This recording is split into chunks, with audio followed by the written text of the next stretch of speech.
रामकृष्ण हरी मंडळी, या मग आज तुम्हाला मी आमच्या झाडाला किती चिक्कू पिकलेले दाखवते. हे बघा, असे चिक्कू पिकलेले असतात. जो चिक्कू पिकलेला असतो किंवा पिकणारा असतो त्याच्या देठातून असं चिक येत नाही. आणि हे बघा, आता एक तुम्हाला एक उदाहरण देते. तेव्हा हा चिक्कू पिकलेला नाही, त्यामुळे याला असं चिक येतो, आणि हा पिकलेला आहे त्यामुळे याला असं चिक येत नाही. तर हे बघा किती चिक्कू भेटत आहेत आज मला. बघा तुम्ही, हे बघा, हा पण पिकणार आहे, याला पण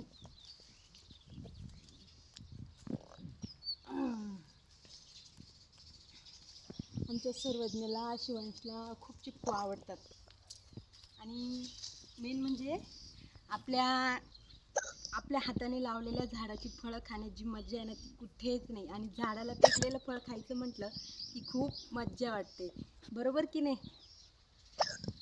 पण झाडाला पिकलेलं फळही त्याला जर असं थोडंसं कुठं फोडलेलं असेल तर ते खायचं नाही, कारण ते फक्त आपणच बघतो असं नाही. आपण ते, कारण ते पक्ष्यांनीच खाल्लेलं असेल असं काही नाही. ते कधी कधी साप किंवा असं कोणताही सापाचे हे असेल ते सुद्धा त्याला दंश करतात. सापसुद्धा फळ फोडतात.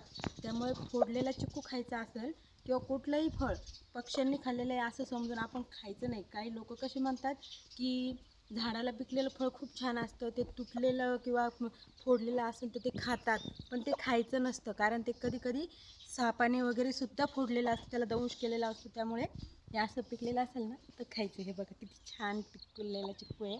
तर अजून आपल्या झाडाला चिक्कू भेटणार आहेत आपल्याला.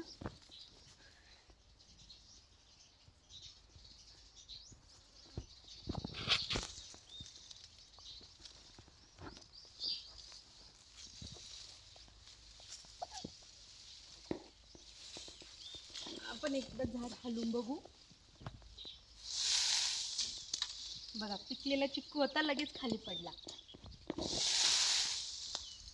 हे बघा, असं झाड हलवल्यावर सुद्धा असं चिक्कू पडतो. पिकलेला असला की तो लगेच खाली पडतो.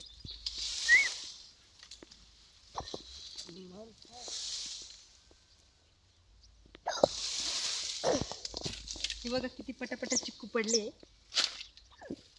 हे बघा, मला किती पिकलेले चिक्कू सापडलेत. हे बघा, हा जास्तच पिकलेला होता म्हणून हा जरा फुटला आहे. हा नको, हा जरा खराबच झालेला आहे. तर हा बघा, 5 चिक्कू भेटलेत मला, अजून पण भेटतील.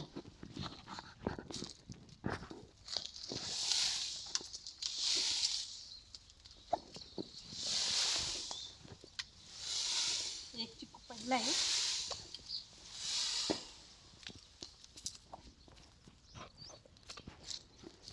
हे बघा, याचं जराशी जास्तच पचन झालंय.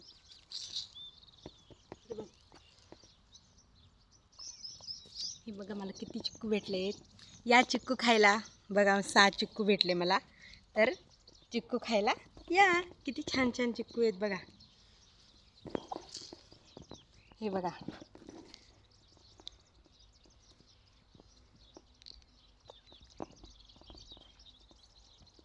अमेझिंग, इतका गोड चिक्कू आहे. आता तुम्ही खाते तुम्हाला कळणार नाही, पण एकदम गोड चिक्कू आहे. Bye bye.